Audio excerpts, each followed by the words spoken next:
Hello friends, இன்றைக்கி நம்ம மாடி தோட்டத்தில் ஒரு vlog தாங்க பார்க்க போகிறோம். vlogனால் வந்து நம்ம வெளியில் போயிட்டு எடுக்கலை. நம்ம மாடி தோட்டத்தில் பார்த்திங்கன்னா இந்த சண்டே அன்றைக்கி நிறைய வேலைங்க, நிறைய செடி கொடிகளில் வந்து அறுவடை முடிஞ்சிருச்சு. அதெல்லாம் வந்து இன்றைக்கி ரிமூவ் பண்ண போகிறோம். அந்த செடி கொடிகள் எல்லாத்தையும் அதெல்லாம் எடுத்துகிட்டு பார்த்திங்கன்னா அந்த பேக்கில் இருக்க மண்ணெல்லாம் கொட்டி அடுத்த வர ஆடி சீசனுக்காக ரெடி பண்ணுறதுக்காக வேலைகள்லாம் வந்து ஸ்டார்ட் பண்ண போகிறோங்க. அப்புறமா பார்த்திங்கன்னா இன்றைக்கி மாடியில் வந்து இன்னும் உரம் கொடுக்குற வேலை, அப்புறம் பயிரூக்கிகள் கொடுக்குற வேலை, இந்த மாதிரி இன்னும் நிறைய வேலைகள் எல்லாம் இருக்குது. அதெல்லாம் இந்த வீடியோவில் பார்க்கலாம். முழுமையாக வீடியோவை பாருங்கள். நாங்கள் வந்து சண்டே அன்றைக்கி எந்த மாதிரிலாம் வேலைகள் வந்து ஒதுக்கிக்கிறோம் அப்படிங்கிறத பார்த்திங்கன்னா உங்களுக்கும் வந்து ஒரு ஐடியா கிடைக்கும். நீங்களும் வேலைகளை வந்து எப்படி பிரித்து செய்யலாம், என்னென்னைக்கு எப்படி செஞ்சுக்கலான்ட்டு ஒரு ஐடியா கிடைக்கும். மோஸ்ட்லி பார்த்திங்கன்னா சண்டே அன்னைக்கு தாங்க நாங்கள் பெரிய பெரிய வேலைகள் எல்லாம் செய்வோம். இந்த மண் கலக்கிறது, அப்புறம் உரம் கொடுக்கறது, பயிரூக்கி கொடுக்கறது, இந்த மாதிரி வேலைகள் எல்லாத்தையுமே நாங்கள் சண்டே அன்னைக்கு தான் ஒதுக்கிக்குவோம்.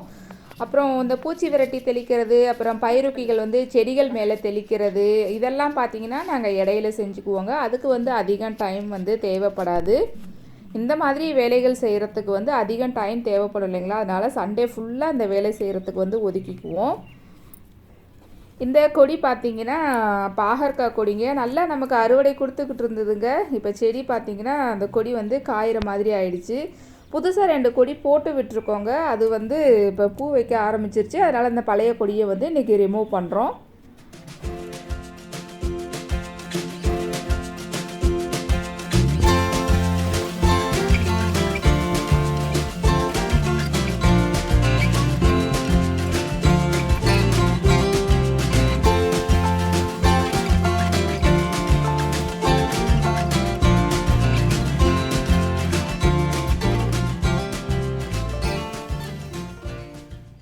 அடுத்து இது பார்த்தீங்கன்னா தக்காளி செடிங்க, நல்ல அறுவடை கொடுத்தது. நான் கூட சொல்லியிருந்தேன்ல பெங்களூர் தக்காளி அப்படின்னு சொல்லி தானாக முளைச்சது, நல்லா நமக்கு அறுவடை கொடுத்ததுன்னு.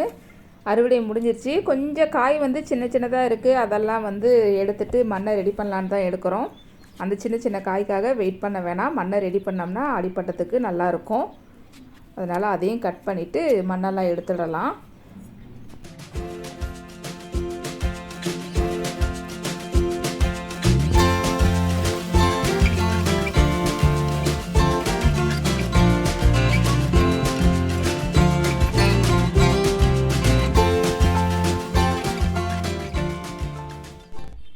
அப்புறமா இது பார்த்திங்கன்னா கத்திரிக்காய் செடிங்க. ஒரு 2 கத்திரிக்காய் செடி வந்து இப்போ காஞ்சி போயிடுச்சு.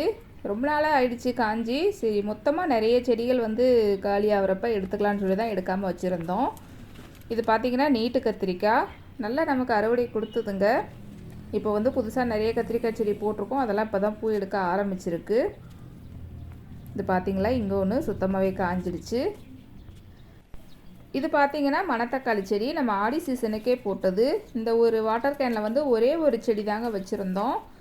அதையே பார்த்திங்கன்னா கட் பண்ணி எடுத்துக்கிட்டோம். அப்புறம் தானாக நிறைய செடி வந்து முளைச்சிருந்தது. இது ரொம்ப பழைய செடிங்கிறனால இதில் பூச்சி தாக்குதல் வந்து நிறைய வர ஆரம்பிச்சிருச்சுங்க. வெள்ளை பூச்சி தாக்குதல் வந்து அதிகமாக இருக்குது. அதனால தான் இன்றைக்கி வந்து இதை எடுக்கிறோம். இதை எடுத்துகிட்டு என்ன பண்ணுவோன்னு பார்த்திங்கன்னா, இந்த பாட்டில் இருக்கிற மண்ணை எடுத்துகிட்டு வேறு ஒரு மண்ணை போட்டு மறுபடியும் இதிலேயே மணத்தக்காளியை பயிர் பண்ண வேண்டியது தான். இது பார்த்திங்கன்னா பால்சம், இதுவும் பூத்து முடிஞ்சிருச்சு. அடுத்ததாக இங்கே கட் பண்ண போகிறது பார்த்திங்கன்னா இதுவும் தக்காளி செடி தாங்க. இந்த தக்காளி செடி பார்த்திங்கன்னா ஒரு மல்லிகைப்பூ செடி இருக்க பாட்டில் வந்து தானாக முளைச்சதுங்க. தானாக முளைச்ச செடி தாங்க நிறைய அறுவடை கொடுக்குது, நிறைய பழம் கொடுத்தது நமக்கு. இந்த தக்காளி செடி முளைச்சனால இந்த மல்லிகைப்பூ செடி பார்த்திங்கன்னா கொஞ்சம் டல் ஆகிடுச்சு. இனிமேல் இந்த செடியை வந்து கவனிக்கணும். மல்லிகைப்பூ செடியெலாம் பார்த்திங்கன்னா இப்போ நல்லா பூ பூக்கிற சீசன். அது கொஞ்சம் கவனித்தோம்னா பூக்கள் பூக்க ஆரம்பிச்சிடும். அவ்வளோதாங்க, செடி கொடிகள் எல்லாத்தையும் கட் பண்ணி போட்டாச்சு. இப்போ இதில் இருக்க இலைகளெல்லாம் எடுத்து நம்ம பயன்படுத்திக்கலாங்க. பூச்சி தாக்குதல் இல்லாத இலைகளாக வந்து எடுத்துட்டு அந்த இலைகளை வந்து நம்ம எரித்து சாம்பலாகவும் நம்ம பயன்படுத்திக்கலாம். காய வச்சுட்டு எரிக்கணும். அப்படி இல்லைனா என்ன பண்ணலான்னு பார்த்தீங்கன்னா, அந்த இலைகளை வந்து நம்ம கம்போஸ்ட்டு தயார் பண்ணணும்னா அந்த கம்போஸ்ட்டில் கூட போட்டு விட்டுடலாங்க. இந்த மாதிரி காஞ்ச இலைகளை வந்து எரித்து நம்ம சாம்பலாக பயன்படுத்திக்கலாம். அப்படி இல்லைனா நீங்கள் வந்து இந்த காஞ்ச இலை சருகுகளை வந்து நம்ம மாடி தோட்டத்திலே இருக்க செடிகளுக்கு வந்து மூடாக்கா கூட பயன்படுத்திக்கலாங்க. நான் வந்து இன்றைக்கி கம்போஸ்ட்டில் தான் போடுறேன். இதில் பார்த்திங்கன்னா இப்போ தாங்க கம்போஸ்ட் எடுத்து வச்சுருக்கோம். அதை வந்து இன்றைக்கி உரம் கொடுக்கணும். எடுத்துகிட்டு இப்போ புதுசாக கம்போஸ்ட்டு தயார் பண்ண போகிறோம்.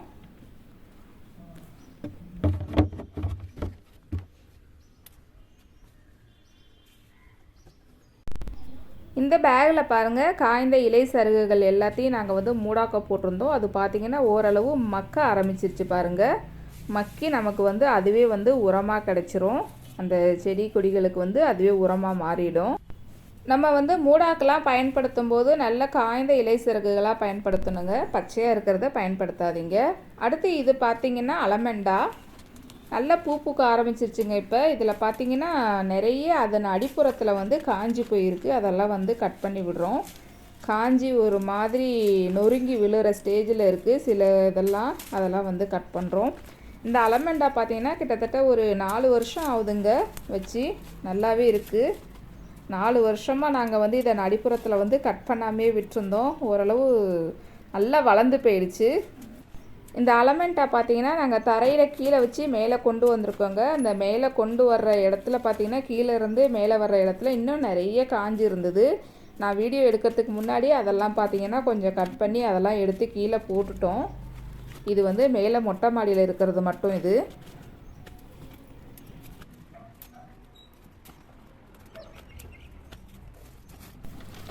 அடுத்ததாக இது பார்த்திங்கன்னா நித்திய மல்லிங்க. நிறைய பூ பூத்து இப்போ கொஞ்சம் ஓஞ்சிருக்கு. அந்த பூ பூத்த காம்புகள் எல்லாம் கட் பண்ணி விட்டுட்டோம்னா மறுபடியும் புதுசாக தளிர் வந்து இன்னும் மறுபடியும் நிறைய பூக்கள் வைக்கும். இதெல்லாம் பார்த்திங்கன்னா இப்போ சம்மரில் நிறைய பூ பூக்கிற டைம்ங்க. இப்போ தான் பூத்து ஓஞ்சுது. எல்லாம் கட் பண்ணி விடுறேன்.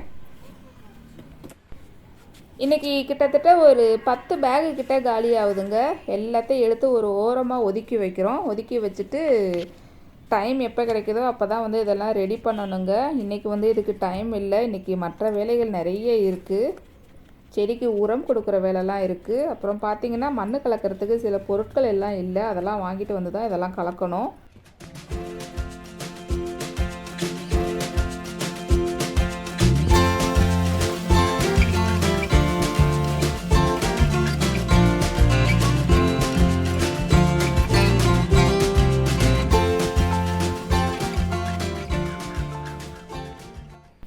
மாடித்தோட்டத்தில் பார்த்திங்கன்னா ஒரு 2 இடத்துல வந்து நம்ம மேலே வந்து ஷேர் நெட் போடலைங்க. அந்த இடத்துக்கு வந்து போட முடியல. வாழை மரம்லாம் இருக்கிறனால போட முடியாமல் போயிடுச்சு. அந்த ஷேர் நெட் போட முடியாத இடத்துல வந்து புதுசாக வெண்டைக்காய் செடிகள் எல்லாம் இருக்குது. அதெல்லாம் கொஞ்சம் வெயில் தாங்காது. இனிமேல் வெயில் அதிகரிக்க ஆரம்பிச்சிடும். அதனால் அந்த செடிகள் எல்லாத்தையும் எடுத்துட்டு இப்போ நிறைய பாட் வந்து நம்ம காலி பண்ணணும் இல்லைங்களா, அங்கே வந்து இதெல்லாம் எடுத்து வச்சிடலான்ட்டு எடுக்கிறோம். அங்கனைக்கு பார்த்திங்கன்னா ஷேர் நெட் இருக்குது. டெம்பரவரியாக இது மேலே வந்து ஷேர் நெட் போட்டதுக்காக இந்த மாதிரி குச்சிகள் நட்டு அது மேலே ஷேர் நெட் போட்டு விட்டுருந்தோம். அது தினம் பார்த்திங்கன்னா ஒரு 11 மணிக்கு வந்து போட்டு விடுவோம். அப்புறம் ஒரு 3-4 மணிக்கு வந்து எடுத்துருவோம். அது ரெகுலராக பண்ணிக்கிட்டு இருந்தோம். சரி, இப்போ நெட்டுக்குள்ளே இடம் இருக்கிறனால இதெல்லாம் வந்து அங்கே எடுத்து வைக்க போகிறோம்.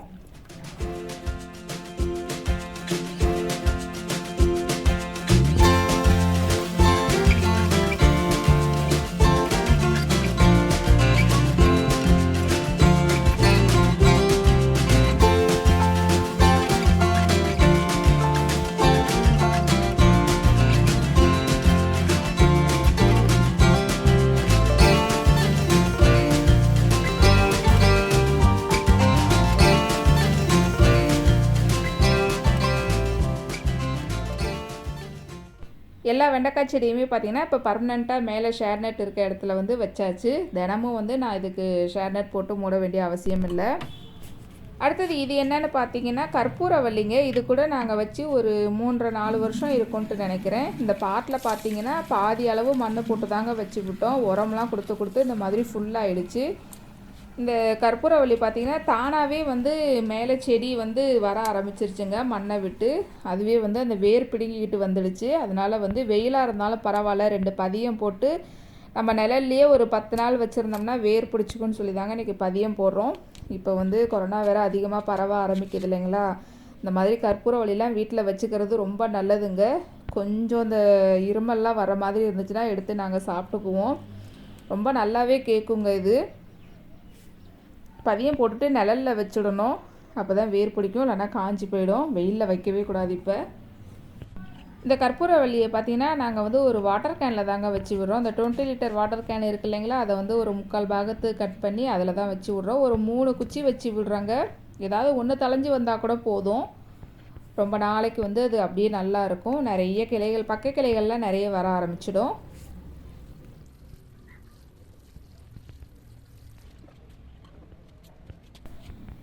அடுத்தது இது என்னன்ட்டு பார்த்தீங்கன்னா மீன் அமிலம் போட்டிருந்தாங்க. இது போட்டு கிட்டத்தட்ட 1 மாதம் ஆகுது. நல்லா சூப்பராக ரெடி ஆயிடுச்சு மீன் அமிலம். மீன் அமிலம் பார்த்தீங்கன்னா நாங்கள் வீட்லேயே மாதம் மாதம் போட்டுக்குவோங்க. ரொம்பவும் போட்டு ஸ்டோர் பண்ணிக்க மாட்டோம். மாதம் மாதம் வந்து மீன் அமிலம் வந்து தயார் பண்ணிக்குவோம். இது பார்த்தீங்கன்னா 4 லிட்டர் பெயிண்ட் பேக்கெட் இருக்கு இல்லைங்களா, அதுதான் இது. ஒரு 2 பேக்கெட்டில் வந்து போட்டு விட்டுருக்கோம். இன்றைக்கி ரெடி ஆயிடுச்சு. அதெல்லாம் வந்து வடிகட்டி ஸ்டோர் பண்ணணும். இன்றைக்கி மீன் அமிலம் கூட நம்ம பயிறுக்கியாக செடிகளுக்கு வந்து கொடுக்க போகிறோங்க. அதையும் பார்க்கலாம். மீன் அமிலம் வந்து எப்படி தயார் பண்ணுறதுன்னு கூட நம்ம வீடியோ கொடுத்துருக்கோங்க. அந்த வீடியோ பார்த்திங்கன்னா ரொம்ப ஷார்ட்டாக கொடுத்துருக்கேன். உங்களுக்கு வந்து அந்த வீடியோ இன்னும் கொஞ்சம் லென்த்தாக வேணும், இன்னும் கொஞ்சம் விவரமாக வேணும்னா சொல்லுங்கள், கமெண்ட் பண்ணுங்கள். நான் வந்து திரும்ப கூட அந்த வீடியோ வந்து கொடுக்குறேன். இந்த தடவை பார்த்தீங்கன்னா மீன் அமிலத்தை வந்து நாங்கள் நாட்டு சர்க்கரையில் போட்டோங்க. அதான் நல்ல கலர் வந்து இந்த மாதிரி நல்ல டார்க் ப்ரௌனாக இருக்குது. பயிறுக்கிகள்லேயே நம்ம ரொம்ப சுலபமாக தயார் பண்ணிக்கிற பயிறுக்கி என்னன்ட்டு பார்த்தீங்கன்னா மீன் அமிலம் தாங்க. அதை நம்ம வீட்லேயே ஈஸியாக தயார் பண்ணிக்கலாம். நல்ல ஒரு சிறந்த பயிறுக்கி. கூடவே வந்து இது பூச்சி விரட்டியாகவும் செயல்படும். மீன் அமிலம்லாம் இரவு நேரத்தில் வந்து நம்ம தெளித்து விட்டோம்னா அது வந்து பூச்சி விரட்டியாகவும் செயல்படும். அந்த வாசனைக்கு வந்து பூச்சிகள் அதிகம் தோட்டத்துக்கு வராது. நாங்கள் அதிகம் மீன் அமிலம் எங்கள் தோட்டத்தில் பயன்படுத்துவோங்க.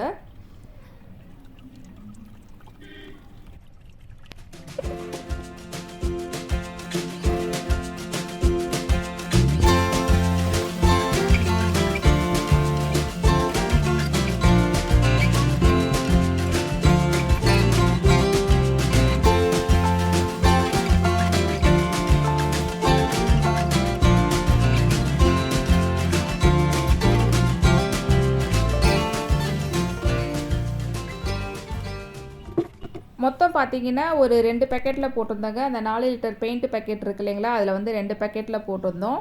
இந்த மீன் அமிலத்தை வந்து இப்போ ஸ்டோர் பண்ணலைங்க. ஈவினிங் வந்து கொஞ்சம் பயன்படுத்திட்டு அப்புறமா தான் ஸ்டோர் பண்ணணும். ஏற்கனவே நம்ம மீன் அமிலம் ஸ்டோர் பண்ணுற பாட்டிலில் பார்த்திங்கன்னா கொஞ்சம் மீன் அமிலம் இருக்குது. அதெல்லாம் பயன்படுத்திட்டு நல்லா வாஷ் பண்ணி கழுவி காய வச்சுட்டு அப்புறமா தாங்க இதை வந்து அதில் ஊற்றி ஸ்டோர் பண்ணி வைக்கணும். அடுத்து பார்த்திங்கன்னா இவ்வளோ நேரம் நம்ம செஞ்ச வேலைகள் எல்லாம் காலையில் செஞ்சோம். இப்போ வந்து ஈவினிங் வந்து வேலையை ஸ்டார்ட் பண்ணியாச்சு. ஈவினிங் பார்த்திங்கன்னா உரம் கொடுக்க போகிறோங்க. இந்த உரம் கொடுக்கறது, பயிரூக்கிகளுக்கு கொடுக்கறது எல்லாமே இந்த சாயந்தர நேரத்தில் தான் செய்யணும்.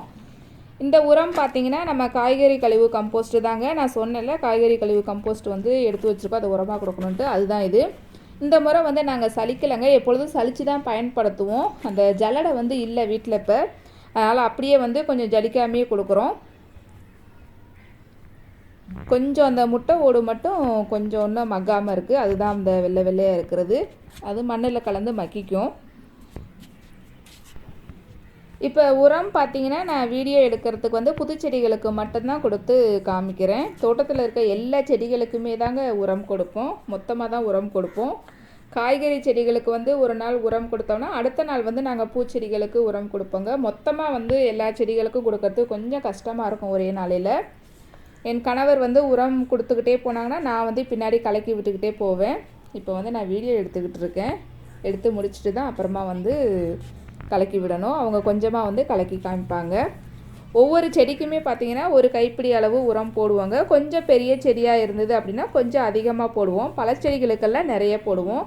பழச்செடிகள் அப்புறம் எலுமிச்சை இந்த மாதிரி செடிகளுக்கெல்லாம் பார்த்திங்கன்னா பல்காக கொடுத்துடணுங்க. மாதத்தில் ஒரு தடவை நல்லா 1 கிலோ அளவில் கொடுத்துடணும். காய்கறி செடிகளுக்கு மட்டும் பார்த்திங்கன்னா 15 நாளைக்கு ஒரு தடவை உரம் கொடுக்கணுங்க. சின்ன செடியாக இருந்தால் ஒரு கைப்பிடி அளவு கொடுக்கலாம். கொஞ்சம் பெருசாக இருந்ததுன்னா கொஞ்சம் அதிகமாக கொடுத்துக்கலாம். 2 கைப்பிடி அளவு கொடுத்துக்கலாம். உரம் வந்து அந்த செடியை சுற்றி கொடுத்துட்டு அந்த வேரை பாதிக்காத அளவு கிளறி விடணுங்க. அந்த வேர் பகுதிக்கிட்ட கொஞ்சம் தள்ளி கொடுத்துட்டு இந்த மாதிரி கிளறி விடணுங்க. கிளறி விட்டால் தான் அந்த சத்துலாம் இறங்கும். அப்புறமா பார்த்திங்கன்னா ஒரு சின்ன டிப்ஸ் சொல்கிறேன், அதையும் கேட்டுக்குங்க. உரம் கொடுக்குறப்ப மட்டும்தான் அந்த மண்ணை கிளறணுன்ட்டு இல்லைங்க. வாரத்தில் ஒரு முறை வந்து மண்ணை வந்து கிளறி விடுங்க. அப்போ தான் வந்து அந்த மண்ணுக்குள்ளே ஏர் போகும். செடியோட வளர்ச்சி ரொம்ப சூப்பராகவே இருக்கும். மண்ணை வந்து கிளறாமல் விட்டுட்டோம்னா அந்த மண் பார்த்திங்கன்னா ரொம்ப கடினத்தன்மையாக ஆகிடுங்க. நீங்கள் கை வச்சு பார்த்திங்கன்னா அப்படியே கட்டியாக இருக்கும். அந்த மாதிரிலாம் இருந்ததுன்னா செடியோட வளர்ச்சி ரொம்ப பாதிக்குங்க. செடி வந்து வளரவே வளராது. வாரத்தில் ஒரு முறை நல்லா கிளறி விடுங்க. இப்போ வந்து நான் கொஞ்சம் தான் உங்களுக்கு உரம் போட்டு காமிச்சேன். தோட்டத்தில் இருக்க எல்லா செடிகளுக்குமே வந்து உரம் கொடுத்துட்டு அப்புறம் என்ன வேலை செய்வோங்கிறத நான் காமிக்கிறேன். இந்த மீன் அமிலம் பார்த்திங்கன்னா நம்ம காலையில் எடுத்தோங்க. இப்போ வந்து ஈவினிங் காலையில் ஊற்றுறப்ப எப்படி இருந்துச்சு இப்போ பாருங்கள், நல்லா பொங்கி இருக்குது பார்த்திங்களா. இதில் வந்து கேஸ் ஃபார்ம் ஆகுங்க. நம்ம அடிக்கடி வந்து மீன் அமிலத்தெல்லாம் திறந்து மூடணும். நம்ம பாட்டிலில் வந்து ஸ்டோர் பண்ணும்போது அடிக்கடி திறந்து மூடணும். மீன் அமிலத்தை பார்த்திங்கன்னா நான் 1 லிட்டர் தண்ணிக்கு வந்து 15 ml கலந்துக்குவோங்க. நம்ம வந்து வேர் பகுதிக்கு தான் இப்போ வந்து கொடுக்க போகிறோம். நைட்டு தான் வந்து நாங்கள் ஸ்ப்ரே பண்ணுவோம். மீன் அமிலம் பார்த்திங்கன்னா நாங்கள் மாதம் தயார் பண்ணிக்குவோங்க. அப்பப்போ வந்து புதுசாகவே தயார் பண்ணிக்குவோம். ரொம்ப ஸ்டோர் பண்ணிலாம் வைக்க மாட்டோம். இப்போ இதை பயன்படுத்திட்டு ஒரு பாட்டிலில் ஊற்றி வச்சுக்குவோம். அதை 1 மாதம் தான் பயன்படுத்துவோம். மீன் அமிலம் வந்து நம்ம செடியோட வேர் பகுதிக்கு கொடுக்கும்போது இந்த மாதிரி பூவாளியில் கலந்து விட்டோம்னா மண்ணில் ஃபுல்லாக பரவி போகுங்க. மகளெல்லாம் ஊற்றினோம்னா ஒரே இடத்துல விட்டுருவோம். அது டக்குன்னு வெளியில் வந்துடும். மீன் அமிலம்லாம் நம்ம வந்து அடிக்கடி மண்ணுக்கெல்லாம் ஊற்றினோம்னா மண் நல்லா வளமாக இருக்கும்.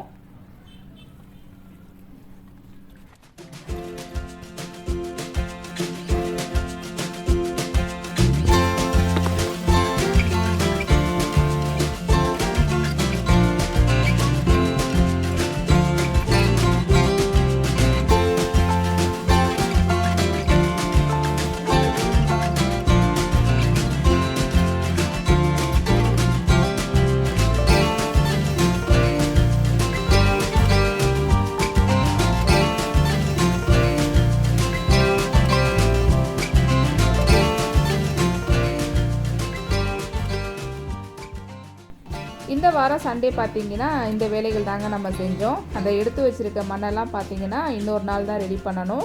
அந்த மண்ணெல்லாம் வர ஆடி சீசனுக்கு தான் ரெடி பண்ணணும். அதுக்கு வந்து இன்னும் டைம் இருக்குது. பொறுமையாக வந்து ரெடி பண்ணிக்கலாம். இந்த சம்மரில் வந்து உங்கள் மாடி தோட்டம் எப்படி இருக்குது அப்படிங்கிறத கமெண்ட் பண்ணுங்கள். இந்த வீடியோ உங்களுக்கு பிடிச்சிருந்ததுன்னா லைக் பண்ணுங்கள். உங்கள் நண்பர்களுக்கு ஷேர் பண்ணுங்கள். தொடர்ந்து வீடியோக்கள் பார்க்குறதுக்கு மறக்காமல் சேனலை சப்ஸ்கிரைப் பண்ணுங்கள். நன்றி.